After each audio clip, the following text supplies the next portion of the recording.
Ahí va. Ya. Ok, bueno, pues buenas tardes a todos. Este es el resultado del proyecto que trata de establecer una metodología para comparar datos de oleaje, también de viento, de otras variables, de modelos, boyas y satélites. Entonces tenemos ahí el acceso al GitHub de nuestro grupo, que somos Laura Gómez, Amaya Ruiz de Alegría, que soy yo, Daniela Risaro, Emilio Mayorga y David Correa. Todos hemos contribuido y bueno, hemos hecho la presentación trata de estas 3 secciones. Entonces, la primera sección que voy a mencionar es la de los datos de oleaje de boyas vía AirDAP. Entonces, si entran a la página se van a dar cuenta que hay un montón de datos tabulados en este caso y elegimos los datos de una boya que está en California para definir, para contar con datos del área de estudio del norte, por llamarla así, que es el área de México, frontera con Estados Unidos en el Pacífico, ¿no? Hay datos que otros colegas han estado trabajando de otra zona de Perú-Ecuador. En este caso, para esta boya, se accede a estos datos de AirDAP con un URL, de ahí se accede al archivo de Excel, donde se definen las variables, 3 variables de interés, que es la altura de la significante, el periodo y la dirección del oleaje.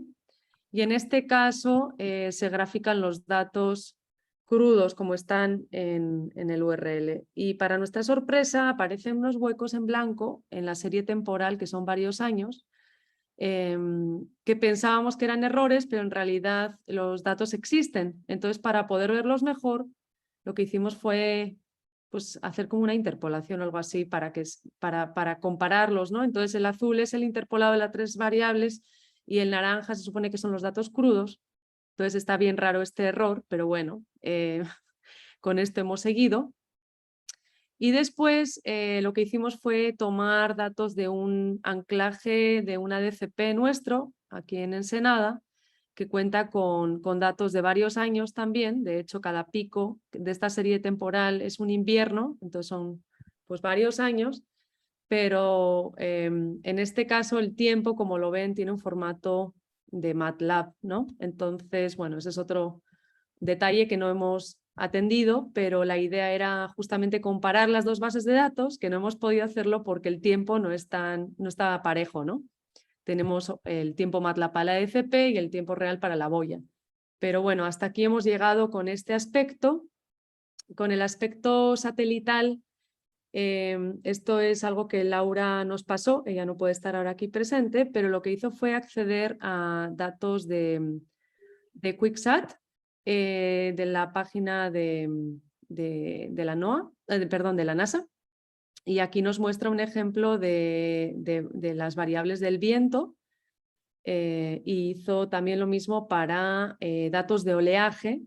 Entonces, pues este es un resultado de archivos que carga también con una URL y usando Xarray grafica, bueno, primero checa cuál es la estructura de los datos y tal, y luego lo grafica y entendemos que es un instante de la trayectoria del satélite, esta es la latitud, longitud y los valores de la altura de la significante, ¿no? Entonces, bueno, eso es lo que yo tengo por el momento y yo creo que Emilio va a seguir con la parte de la extracción de datos del modelo global. Sí, gracias, si podés. Perfecto. Ahora voy a compartir yo mi pantalla.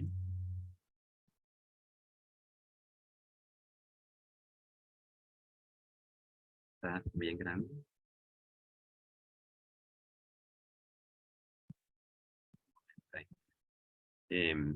Bueno, Emilio Mayorga, Universidad de Washington en Seattle. Yo me enfoqué en los datos del modelo global WaveWatch 3 de oleaje. Y en este notebook muestro de dónde y cómo obtuvimos los datos, que es basado en el servidor del AirDAP de Coastwatch, que es un servidor que tiene el montón de diferentes tipos de datos oceanográficos de los Estados Unidos y globales.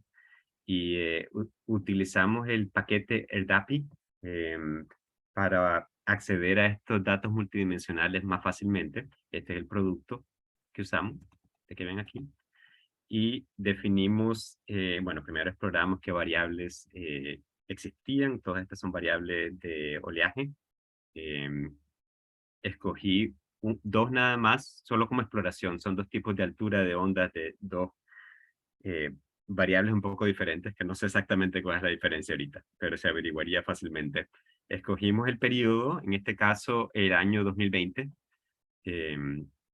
Luego se especifica para pasarle al servidor el filtro y el mecanismo para especificar la zona geográfica.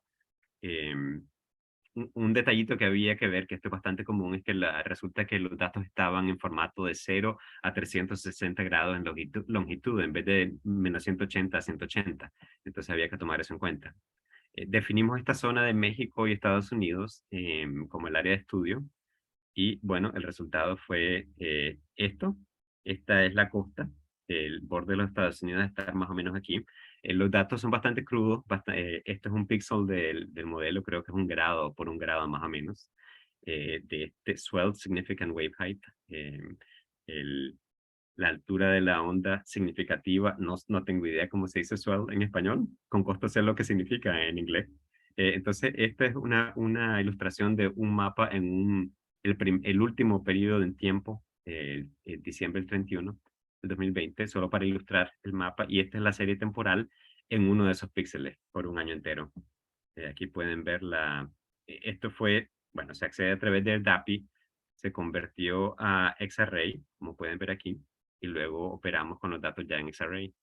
Y aquí es la serie temporal de una de las variables, y luego hicimos lo mismo para, la idea era poder comparar o desarrollar una metodología aplicada a tanto esta zona de el borde de Perú perdón, de México con Estados Unidos, y otra de Perú y Ecuador. Entonces se definió la zona. Teníamos problemas, como esta zona es más grande, había algunos problemas a obtener el año entero, entonces lo reduje a 6 meses nada más. Y luego el mismo proceso, el mismo código. Esta es el borde entre Perú y Ecuador, obviamente en el Pacífico. Como verán, es una zona más grande con más píxeles. Y esta es la serie temporal de 6 meses. Entonces, a la larga, la idea es poder combinar esto con satélites, con los datos de las boyas que mostró Amaya. Y eso es todo. Aquí vamos a detenerla, a menos que haya alguna pregunta. Y podemos grabar esa pregunta. No, nada más un comentario que han hecho bastante, parece, ¿no? Han estado bastante ocupados. Se nota que han hecho un buen trabajo ahí entre todos. Gracias. Casi se me olvidaba mencionar que aparte de los nombres que puso Amaya, Estefanía del Cisne Añasco también participó al principio. Ayudó a definir el interés y el proyecto. Sí, es verdad, se me olvidó incluir a Estefanía. Una disculpa. A ver, entonces voy a detener la grabación.